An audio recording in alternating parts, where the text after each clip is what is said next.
Hello friends, സാന്ത്വനത്തിലേക്ക് എല്ലാവർക്കും സ്വാഗതം. അങ്ങനെ നമ്മുടെ ബാലനും ഗോമതിയും കൂടെ പരസ്പരം സംസാരിക്കുന്ന കൂട്ടത്തിൽ ബാലനോട് ഗോമതി ചോദിക്കുകയാണ്, ബാലേട്ടാ, എന്തായാലും ഈ ടൂറ് പോയതുകൊണ്ട് എന്തെങ്കിലും പ്രയോജനമുണ്ടോ ആനന്ദിനെന്ന് ചോദിക്കുക കേട്ടോ. എന്താ നീ അങ്ങനെ ഉദ്ദേശിച്ചത്? അതല്ല, ആനന്ദിൻ്റെ മനസ്സ് മാറിയോ? അവൻ്റെ ദേഷ്യവും ആ ഒരു സ്വഭാവവും കുടിക്കണം എന്നുള്ള ചിന്തയല്ലേ ഇപ്പം നടപ്പ്, അതൊക്കെ ഒന്ന് മാറിക്കിട്ടിയോ എന്ന് ചോദിക്കുക കേട്ടോ. ഏകദേശമൊക്കെ മാറിയെന്നാ ഗോമതി, എൻ്റെയും ഒരു വിചാരം. ശരിയായി വന്നാൽ മതിയായിരുന്നു, ഇവൻ്റെ ഈ കുടിയൊന്ന് നിന്നാൽ മതിയായിരുന്നു എന്നൊക്കെ പരസ്പരം പറഞ്ഞുകൊണ്ടിരിക്കുന്ന കൂട്ടത്തിൽ ഗോമതിയാണെങ്കിൽ ബാലൻ വെച്ചുകൊണ്ട് പോയി ആ കണ്ണാടിയുടെ കാര്യം ചോദിക്കുക കേട്ടോ. ബാലേട്ടൻ ഇത് എവിടെ നിന്ന് കിട്ടി ഈ കൂളിംഗ് ഗ്ലാസ് എന്ന് ചോദിക്കുമ്പോൾ ബാലേട്ടൻ പറയാം, എനിക്കൊരാൾ തന്നതാണെന്നും കുറേ വർഷങ്ങൾക്ക് മുന്നേ തന്നതാണെന്നും ഒരിക്കലും എനിക്കത് മറക്കാനാവില്ല എന്നൊക്കെ ബാലൻ പറയാണ്.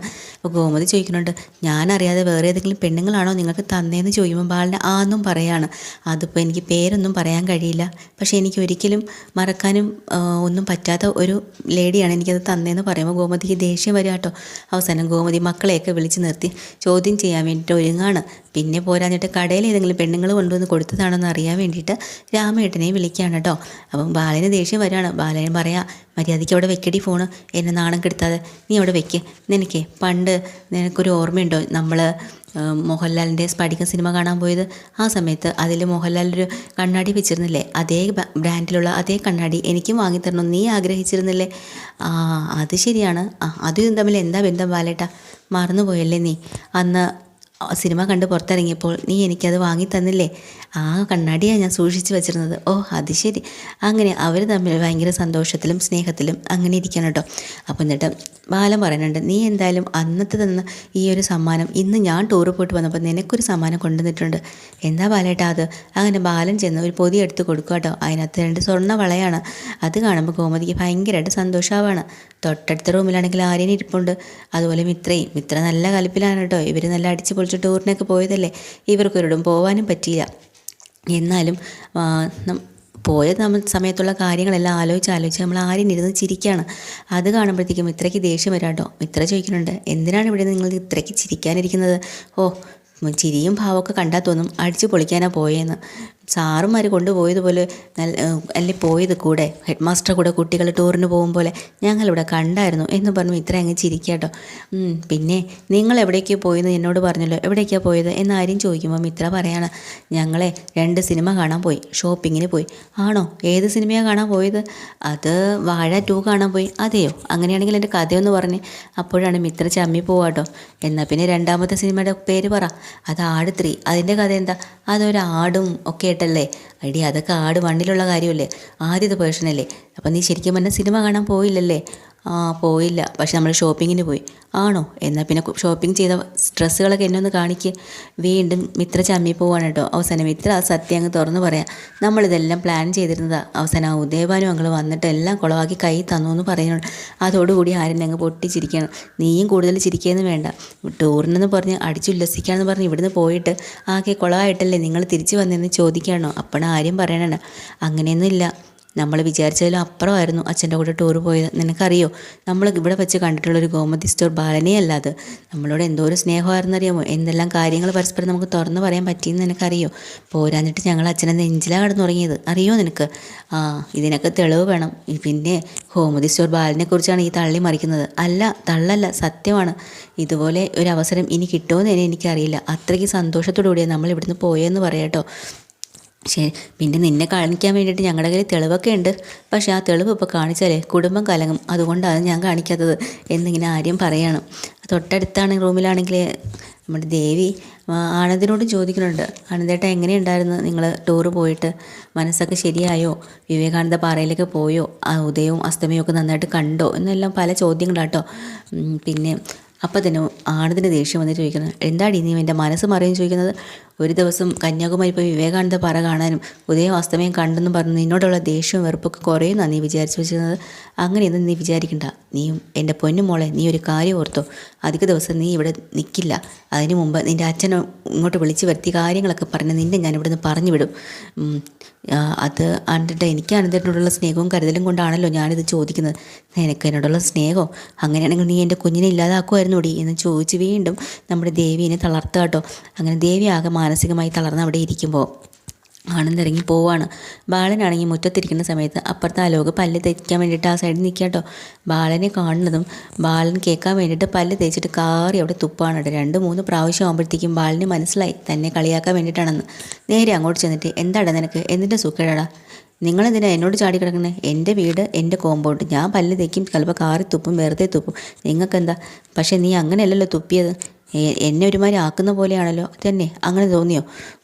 എന്നാൽ നീ ഒന്നുകൂടെ ചെയ്ത് നോക്ക്, കാണിച്ചു തരാം. ഞാൻ ചെയ്യൂടോ എന്ന് വീണ്ടും അലോക് പറയാം. ചെയ്യടാ, നീ ഒന്നുകൂടെ കാറി തുപ്പടാ. അങ്ങനെ ഞാൻ ചെയ്യും എന്ന് പറഞ്ഞ് കാറി തുപ്പാൻ ഇങ്ങനെ പോകുന്നു. തൊട്ട് പിറകെ ധർമ്മം വരുവാ കേട്ടോ.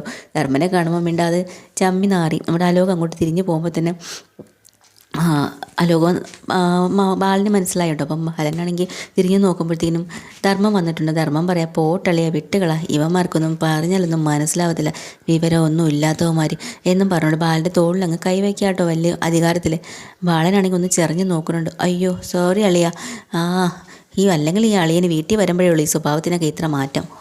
വെളിവായ ഒരു കുഴപ്പമില്ല, വീടിനടിച്ച് ദൂരെ കളയണം. എന്താടാ ധർമ്മം നീ പറഞ്ഞത്?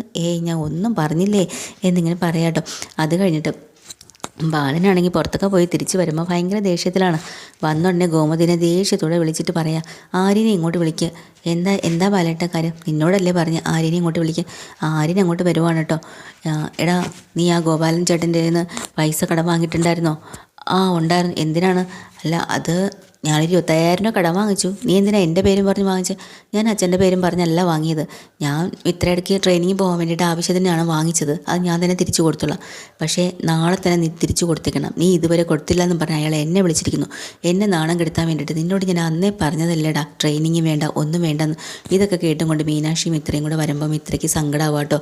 ആരെയും കടം വാങ്ങിയാണ് തന്നെ വിട്ടതെന്നും അന്നേ പറഞ്ഞതാ മിത്ര, പൈസയൊന്നും കടം വാങ്ങരുത് വേണ്ടാന്ന്. എന്നിട്ടും കേട്ടില്ല. ഇന്നിപ്പോൾ അച്ഛൻ്റെ വായിരിക്കണമെന്ന് കേൾക്കേണ്ടി വന്നു.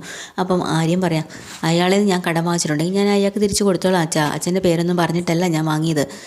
പക്ഷേ അയാൾ അങ്ങനെയല്ലല്ലോ എന്നോട് പറഞ്ഞത്.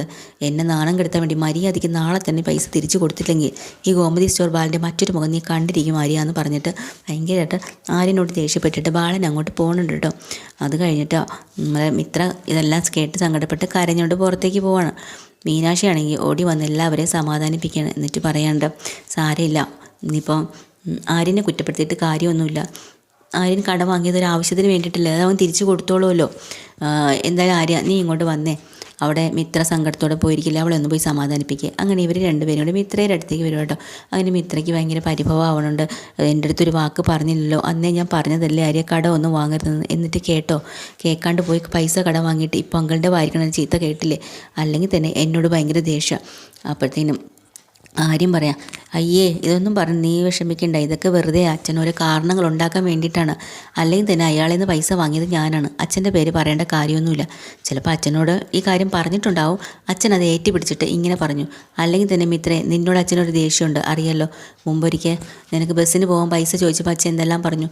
പിന്നെ ട്രെയിനിൽ പോകണമെന്ന് എനിക്ക് അച്ഛന് ഇഷ്ടമല്ല. അപ്പോൾ ഇതൊക്കെ മനസ്സിൽ വെച്ചിട്ടാണ് ഇപ്പോൾ ഈ ദേഷ്യം കൊണ്ട് എൻ്റെ അടുത്ത് വരുന്നത്. അല്ലെങ്കിൽ തന്നെ ഞാൻ കടം വാങ്ങിയ ആളെന്താ ചെയ്യേണ്ടത്? അച്ഛൻ നല്ല രീതിയിലാണ് സംസാരിച്ചെങ്കിൽ അച്ഛൻ എന്താ പറയുക, ആര്യനാണോ കടം വാങ്ങിയത്, എന്നാൽ പിന്നെ അവൻ 2 ദിവസത്തിനകം തന്നോളും എന്നല്ലേ പറയേണ്ടത്. അല്ലാതെ ഇങ്ങനെയാണോ അച്ഛൻ ഇവിടെ വന്ന് മറുപടി പറയേണ്ടത്? അതിൽ നിന്ന് തന്നെ നമുക്ക് മനസ്സിലാക്കിക്കൂടെ?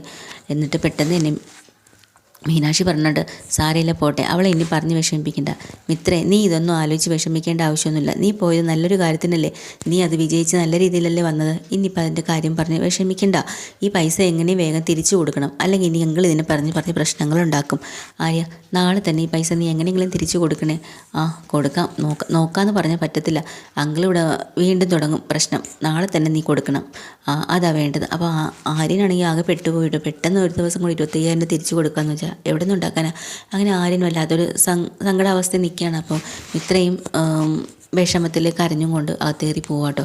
എന്നിട്ട് മീനാക്ഷി വീണ്ടും പറഞ്ഞോട്ടെ, നിങ്ങൾ വിഷമിക്കണ്ട, എന്തെങ്കിലും ഒരു വഴി നമുക്ക് കാണാം. ഇന്നിപ്പോൾ രാത്രിയായില്ലേ, നേരം വെളുക്കട്ടെ, ചെല നിങ്ങളൊന്നും വിഷമിക്കണ്ട എന്ന് പറഞ്ഞ് മീനാക്ഷിയും ആര്യനെയും അതുപോലെ നമ്മുടെ മിത്രേനെയും കൂടെ കൂട്ടി അകത്തേക്ക് പോവാട്ടോ. പക്ഷേ അകത്ത് ചെന്നിട്ട് ബാലിന് ഈ ദേഷ്യമൊന്നും തീർന്നില്ല കേട്ടോ. വീണ്ടും ഗോമതിയോട് ഇത് തന്നെ പറഞ്ഞിരിക്കുകയാണ്. ഗോമതി പറയാനുണ്ട്, ബാലട്ട വിട്ടുകൾ, അവനത് കൊടുത്തോളും, അവനല്ലേ അയാളുടെ കയ്യിൽ നിന്ന് കടം വാങ്ങിയത്. ബാലട്ടൻ അതിലെന്തിനാണ് ഇടപെടാൻ പോകുന്നത്? അതുപോലെ ആര്യനും പറയാനുണ്ട് കേട്ടോ, നമ്മൾ എന്തിനാണ് അച്ഛൻ ഞങ്ങളുടെ എല്ലാ കാര്യത്തിലും ഇങ്ങനെ ഇടപെടാൻ നിൽക്കുന്നത്? എനിക്കറിയില്ല എൻ്റെ കാര്യങ്ങൾ, ഞാൻ കടം വാങ്ങിയെങ്കിൽ എനിക്കത് കൊടുക്കാനും അറിയാം. പിന്നെ എന്തിനാണ് അച്ഛൻ ഇവിടെ വന്ന് ഇത് പറഞ്ഞ് പ്രശ്നം ഉണ്ടാക്കി വഴക്കുണ്ടാക്കി എല്ലാവരും അറിയിച്ച് ചോദ്യം ചെയ്യലും ഇതിൻ്റെയൊക്കെ ആവശ്യം എന്തായിരുന്നു എന്ന് നമ്മുടെ ആര്യനും അവിടെ നിന്നൊക്കെ ചോദിക്കുന്നുണ്ട് കേട്ടോ. ഇതൊക്കെ തന്നെയാണ് എപ്പിസോഡിൽ. ഡീറ്റെയിൽഡ് എപ്പിസോഡ് മഴ വീണ്ടും വരാം. ചാനൽ ഇഷ്ടമായി ലൈക്ക് ചെയ്യുക, സബ്സ്ക്രൈബ് ചെയ്യുക. താങ്ക്